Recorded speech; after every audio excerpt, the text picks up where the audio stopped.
میلاد مصطفیٰ کا مہینہ آنے والا ہے، اے مومنو میلاد مصطفیٰ کے مہینے سے آنے سے پہلے اپنے جسم کو زہری طور پر بھی پاک کر لو، اپنے اندر کو بھی باطنی طور پر پاک کر لو، ظاہری طور پر بھی اور باطنی طور پر بھی پاک کر لو، کیونکہ شراب ایسی چیز ہے، شراب نجس ہے۔ ابتدائی اسلام میں شراب حلال تھا، فرمایا جب شراب پیو پھر نماز کے قریب مت جاؤ۔ یا ایھا الذین آمنوا لا تقربوا الصلاۃ وانتم سکارا، جب تم سکر کی حالت میں ہو، نشے کی حالت میں ہو، نماز کے قریب مت جاؤ، اس لیے تمہیں پتہ نہیں نماز میں تم میلاد مصطفیٰ مناتے ہو۔ قرأت الامام و قرأت المقتدی، امام جو قرأت کرتا ہے مقتدی اس کی اقتدا کرتا ہے، اور امام بھی اللہ کے پیارے حبیب صلی اللہ علیہ وسلم کا میلاد مناتا ہے۔ کیسے مناتا ہے؟ امام قیام کی حالت میں قرآن مجید پڑھتا ہے، لَقَدْ جَاءَكُمْ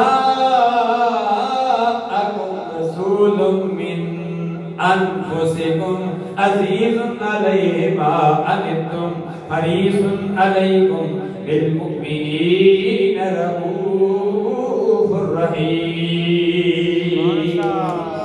یہ میلاد مصطفیٰ ہے، اور یہ کون منا رہا ہے؟ امام منا رہا ہے، اور مقتدی بھی امام کی ابتدا میں خاموشی سے کھڑا ہے اور اظہار یہ کر رہا ہے امام کا میلاد منانا میرا میلاد منانا بھی ہے، کیونکہ میں امام کی ابتدا میں کھڑا ہوں۔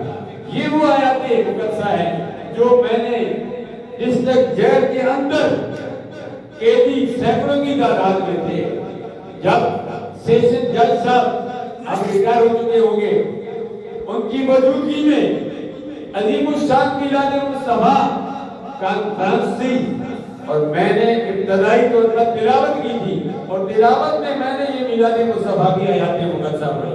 لقد جاءکم رسول، یہ آیات مقدسہ کہاں ہے؟ یہ 11ویں پارے میں ہے، 11ویں پارے میں ہے، سورہ توبہ کی آخری 2 آیات مقدسہ ہے۔